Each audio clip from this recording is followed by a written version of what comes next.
En la foto familiar de Navidad, mi hija Marisol estaba sentada en primera fila, feliz, con su vestido amarillo claro. Cuando llegaron las tarjetas impresas, la habían borrado de todas.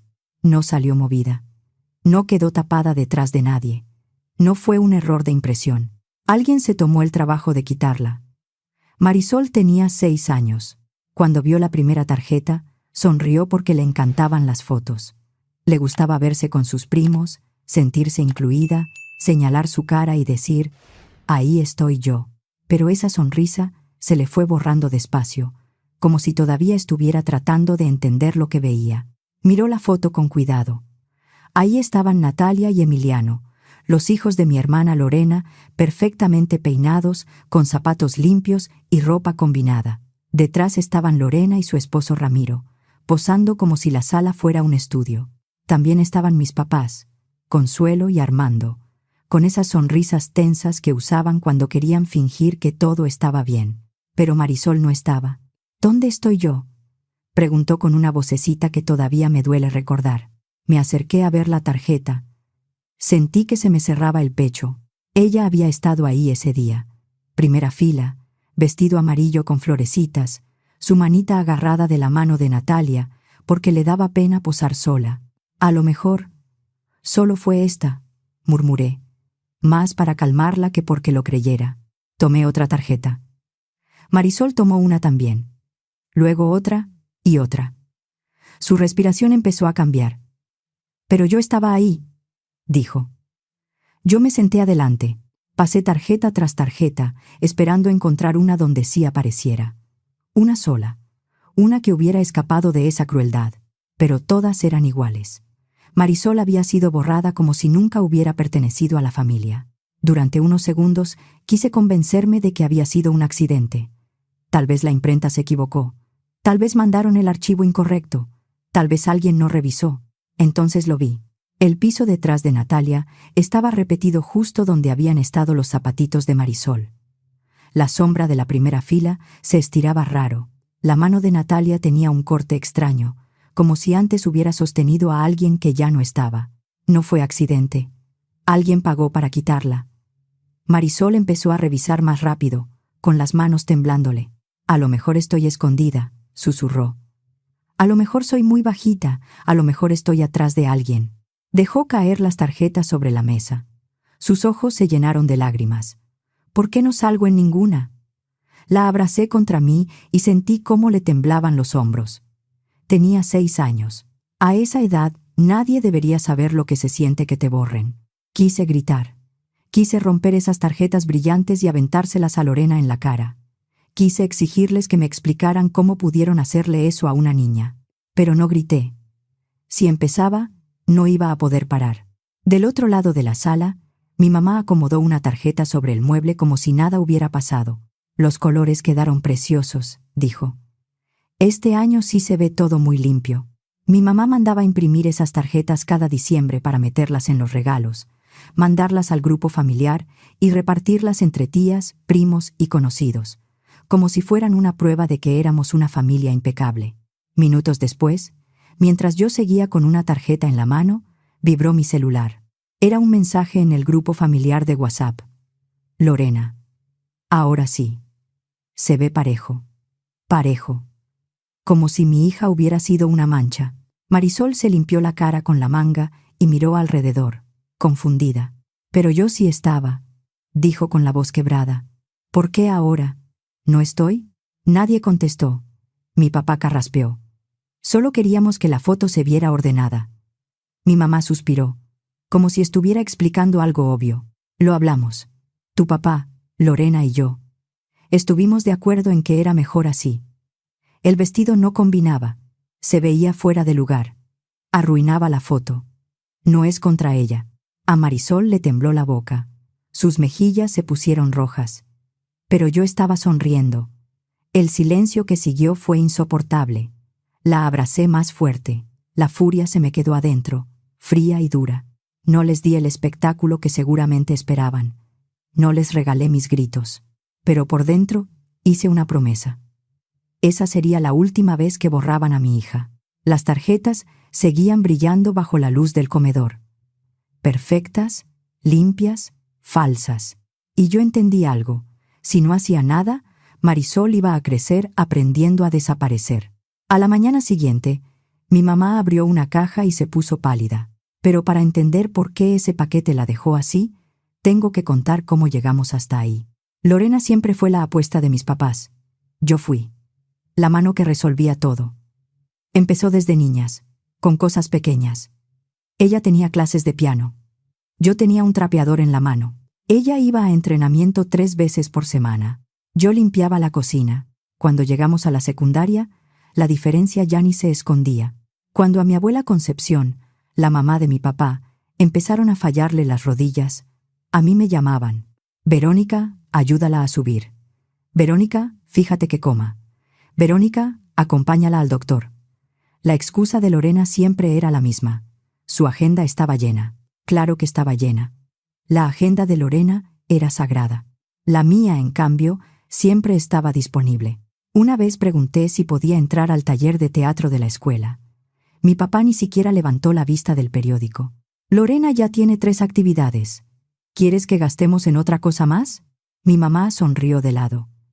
En la casa también se aprende mucho. Sí.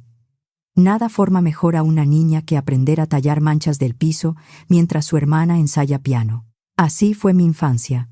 Lorena pulida, yo invisible.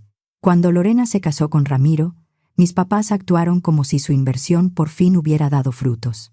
Sonreían como si hubieran criado a la realeza.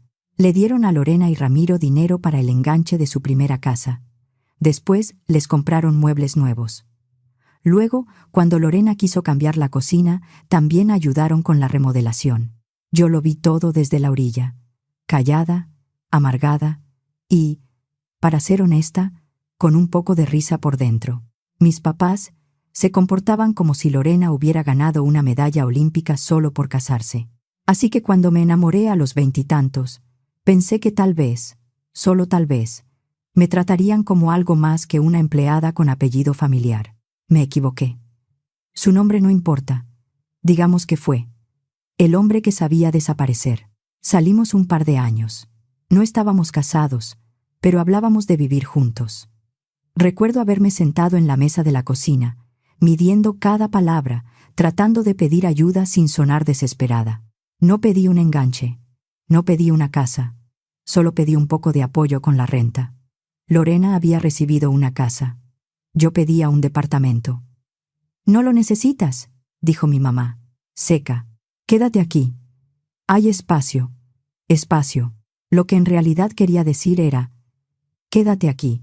Sigue cocinando, sigue limpiando, sigue cuidando a tu abuela, sigue siendo útil». Me tragué el coraje y sonreí. «Está bien». Después me fui de todos modos. El departamento era una cajita vieja en la colonia Portales.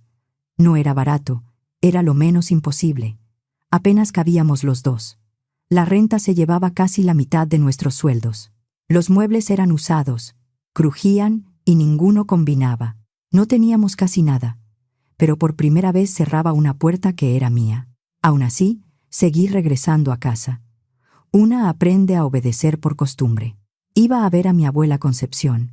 Le llevaba comida, le hacía compañía, revisaba que estuviera bien. Yo sí me preocupaba por ella de una forma que mis papás nunca entendieron. En ese tiempo me embaracé. No era el momento perfecto. Teníamos trabajos inestables, cuentas pendientes y él estudiaba por las noches para entrar a un posgrado. Pero pensé que tal vez, ahora sí, mis papás me verían. A mí. A nosotros. No pasó. Primero lo insinué. Luego lo pedí con cuidado. Una noche lo dije sin rodeos. ¿Podrían ayudarnos con la renta por un tiempo? Se nos está complicando. Mi papá negó con la cabeza, molesto antes de que terminara. No tenemos dinero para eso. Una semana después, Lorena estrenó muebles nuevos, pagados por mis papás. El hombre que sabía desaparecer duró 1 año y medio después de que nació Marisol. Luego anunció que lo habían aceptado en una maestría en Monterrey. Prometió que seguiría pendiente. Prometió que no nos dejaría solas. 2 meses después, ya tenía novia nueva. Marisol todavía no cumplía 2 años. Yo estaba sola. Intenté lo de la pensión. Hubo llamadas, citatorios, direcciones que ya no eran, trabajos que nunca aparecían en papel.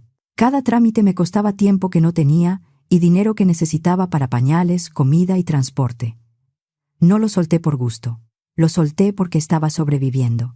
No pude seguir pagando el departamento con mi sueldo, así que metí nuestra vida en cajas y regresé a la casa familiar en Coyoacán.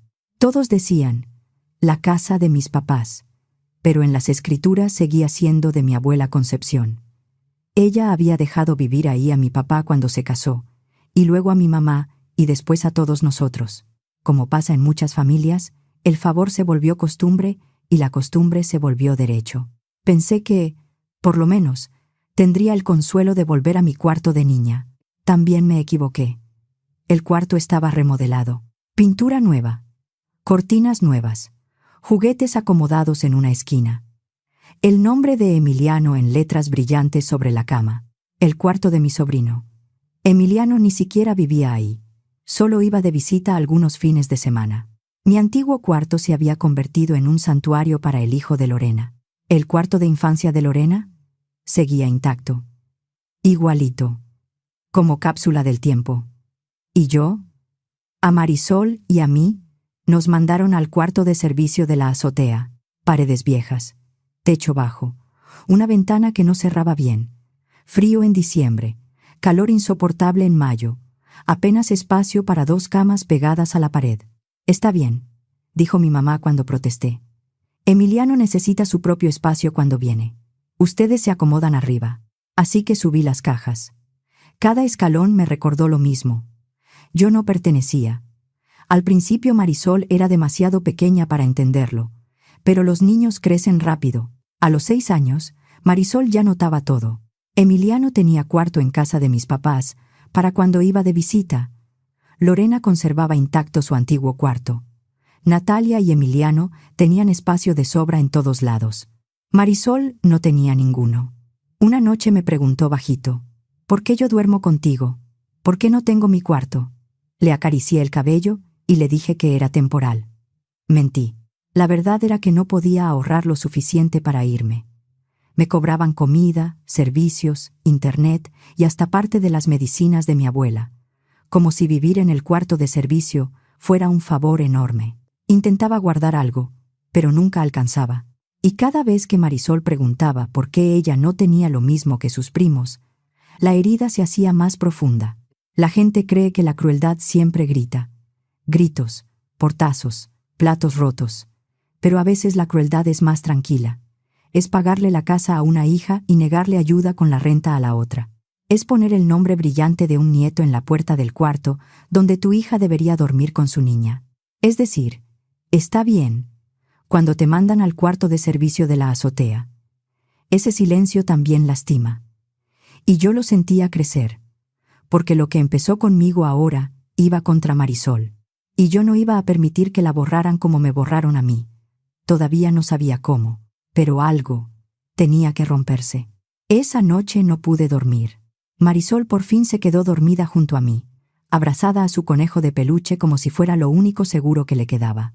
Yo me quedé despierta mirando el techo, donde las manchas de humedad se veían más oscuras con la luz apagada. Cada ruido de la casa vieja parecía recordarme mi lugar. Arriba, aislada. Lejos de todos. Saqué mi celular y abrí la conversación de una amiga que trabajaba en un restaurante-bar en la colonia Roma. Me había dicho que siempre necesitaban gente para turnos nocturnos. Yo sabía que, si aceptaba, podía ser mi salida. De día trabajaba mientras Marisol estaba en la escuela. De noche tendría que cruzar media ciudad, volver de madrugada en taxi o en aplicación si no quería arriesgarme, dormir poco y levantarme igual para preparar uniformes y desayuno. Era una locura. También era una puerta. Mis dedos escribieron antes de que pudiera arrepentirme. ¿Todavía necesitan personal para las noches? Puedo tomar turnos. Enviar. Las noches eran lo único que me quedaba para respirar. Pero no podía descansar en ese cuarto después de ver a mi hija llorar por unas tarjetas navideñas. Si tenía que agotarme para protegerla, lo haría. Ya estaba cansada de pedir sobras donde nunca quisieron darme un lugar. Bajé con cuidado por las escaleras y fui al cuarto de mi abuela Concepción. La luz seguía encendida. Un brillo suave se escapaba por debajo de la puerta. Toqué despacio y entré. Mi abuela estaba recargada en almohadas, con los lentes en la punta de la nariz, resolviendo un crucigrama. Tenía el cuerpo cansado, pero la mente de siempre, filosa. ¿No puedes dormir?, preguntó al verme. Solté una risa suave. Me conoce muy bien. Me senté en la orilla de su cama. Saqué una de las tarjetas brillantes del bolsillo y se la di. La estudió unos segundos. Frunció el ceño. Luego lo entendió. O, más bien, entendió la ausencia. Apretó los labios. Marisol estaba ahí. Sí, dije. Primera fila. Vestido amarillo. Mi abuela dejó la tarjeta sobre la cobija. El amarillo no combinaba con la perfección que querían. Le conté mi plan. Los turnos de noche. El restaurante. Las horas extra. La idea de juntar lo suficiente para irme con Marisol antes de que esa casa terminara de romperla. No puedo seguir teniéndola aquí, dije. La voz se me quebró al final. No si la tratan así. Voy a trabajar de noche. Voy a ahorrar. Nos vamos a ir. Mi abuela me miró durante largo rato. Sus ojos parecían más vivos bajo la luz de la lámpara. Al final dijo, no vas a necesitar hacer eso. Fruncí el ceño. ¿Qué quiere decir? Ella volvió a tomar su pluma y miró el crucigrama. Déjamelo a mí. Yo sabía que mi abuela llevaba semanas arreglando papeles de la casa con su abogado. Lo había visto entrar un par de veces, siempre con una carpeta bajo el brazo. Pensé que eran cosas de su edad, trámites de esos que la gente aplaza hasta que el cuerpo empieza a recordarle que no siempre va a estar. Nunca imaginé que tuviera que ver conmigo. No insistí. Le di un beso en la mejilla y subí otra vez al cuarto de servicio, todavía pensando en el trabajo del restaurante. La mañana llegó demasiado pronto. Bajé esperando otra discusión. Otra indirecta. Otra explicación absurda sobre por qué Marisol no debía tomarse personal que la hubieran borrado de una foto familiar. Pero lo primero que vi fue una caja pequeña sobre la mesa de la sala, bien envuelta, puesta entre los adornos navideños que todavía no guardábamos. No parecía un regalo. Parecía una decisión. Tenía una etiqueta con el nombre de mi mamá y la letra temblorosa de mi abuela. Mi mamá la notó antes de que yo dijera algo. «Ay, qué detalle», dijo. «Un regalo de tu abuela». Sonrió como si estuviera a punto de abrir algo caro. Yo me quedé inmóvil. Marisol se escondió un poco detrás de mi pierna.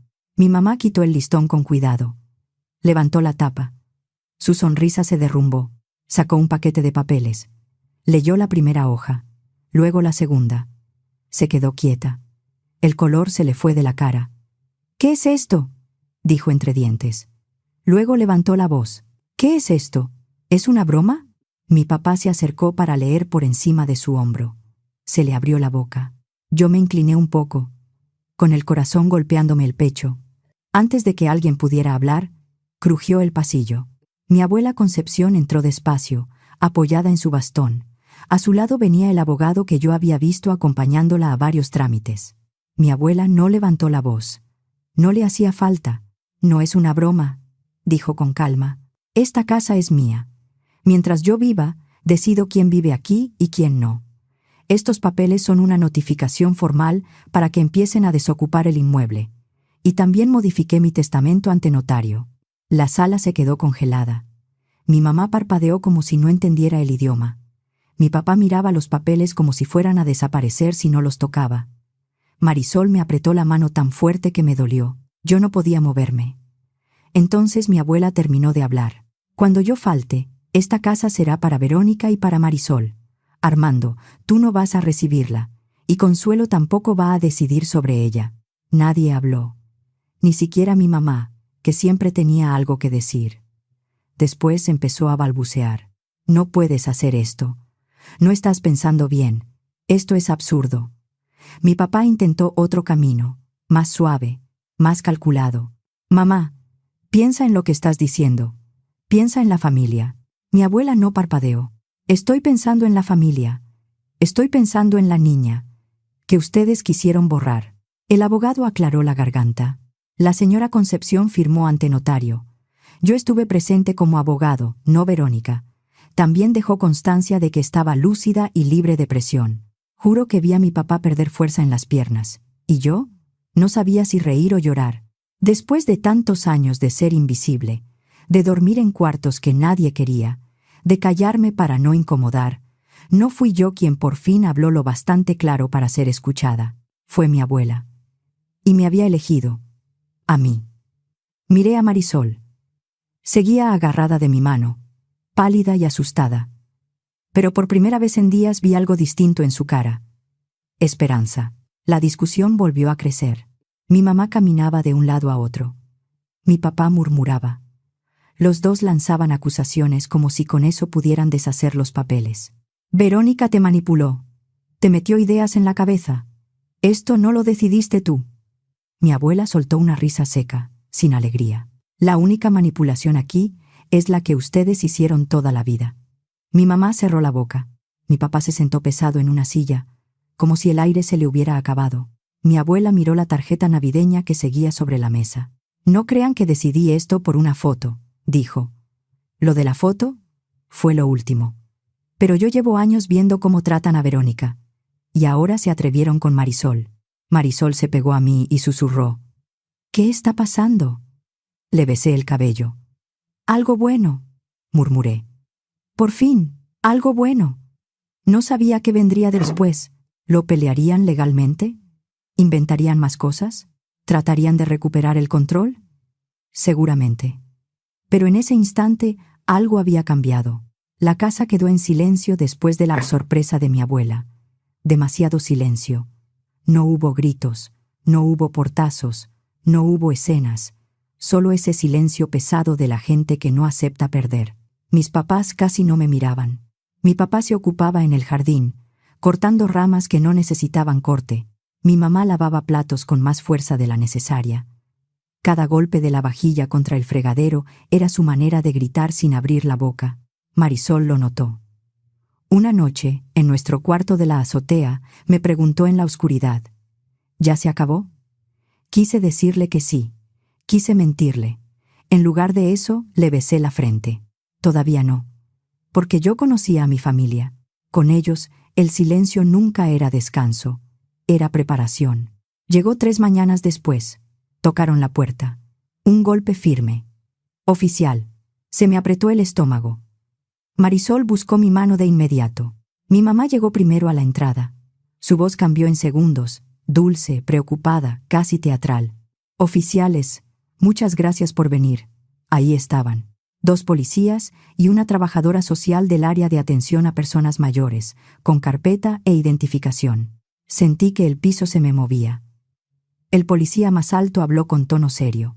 Recibimos un reporte por posible maltrato a una persona adulta mayor en este domicilio. Necesitamos hablar con todos por separado para verificar la situación. Maltrato. A una persona mayor. Claro. No necesitaba adivinar quién había hecho esa llamada. Nos separaron. Mi abuela fue a su cuarto. A Marisol la llevaron con cuidado a la cocina, aunque volteó a verme con los ojos enormes de miedo. Yo me senté en el sillón de la sala, tiesa, mientras mi mamá rondaba el pasillo y soltaba palabras como confundida, seguridad y estamos preocupados. Sentí frío en todo el cuerpo. No solo estaban tratando de ensuciar mi nombre, estaban tratando de meterme en un problema grave.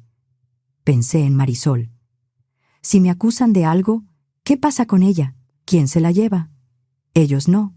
Por favor. Ellos no. Tragué saliva y traté de mantener la voz estable cuando empezaron las preguntas. ¿Usted prepara alimentos para su abuela? Sí, respondí con cuidado. Siempre la he ayudado. ¿Estuvo a solas con ella antes de que firmara esos documentos? Sí, vivo aquí. He estado a solas con ella muchas veces, pero no estuve presente en la firma. ¿Quién era el hombre que vino con ella ese día? Su abogado. ¿Ella lo llamó? Sí, ella lo llamó. Las preguntas no eran injustas, tenían que hacerlas. Pero el sonido de las plumas sobre las hojas, las miradas entre ellos, la forma en que mi mamá seguía respirando cerca del pasillo, todo me hacía sentir como si la culpa ya estuviera escrita sobre mi frente. Desde el cuarto de mi abuela alcancé a escuchar pedazos de su voz. Clara, firme. Cuando los policías y la trabajadora social salieron, sus expresiones habían cambiado. Ya no me miraban con sospecha. Miraban a mis papás. Entonces, mi abuela insistió en salir. Se apoyó en su bastón, pero su voz no tembló. Nadie me obligó a nada. Yo llamé a mi abogado. Yo pedí cambiar mi testamento. Sé perfectamente lo que hice y tengo derecho a decidir sobre mi casa. Silencio. Luego miró a mis papás. El único maltrato en esta casa es la forma en que ustedes han tratado a Verónica y a esa niña. La trabajadora social cerró su carpeta. La señora Concepción está orientada y fue clara con nosotros. Lo vamos a dejar asentado. Los policías asintieron. No hay elementos para proceder en este momento. Gracias por su tiempo. El alivio me golpeó tan fuerte que casi me doblé. En cuanto Marisol volvió a mi lado, la abracé. Ella hundió la cara en mi hombro y tembló. Pero el alivio no duró mucho, porque mi abuela todavía no había terminado. Se volvió hacia mis papás. Nunca le había escuchado esa voz. Fría, cortante. Llamar a la autoridad contra tu propia hija. Mentir sobre mí. Hacer pasar esto a mi bisnieta. Negó con la cabeza. No merecen estar bajo mi techo. Mi mamá se llevó una mano al pecho y se agarró del respaldo de una silla como si fuera a desmayarse. Mi papá abrió la boca pero no dijo nada. Se van a ir, dijo mi abuela. Mi abogado ya empezó el trámite. No me importa cómo lo resuelvan, pero se van. No fue una sugerencia. Nunca había visto a mis papás quedarse sin palabras. Más tarde, cuando los policías se fueron y la puerta se cerró, el silencio volvió, pero ya no era el mismo silencio de antes. Este era distinto. Tenía filo.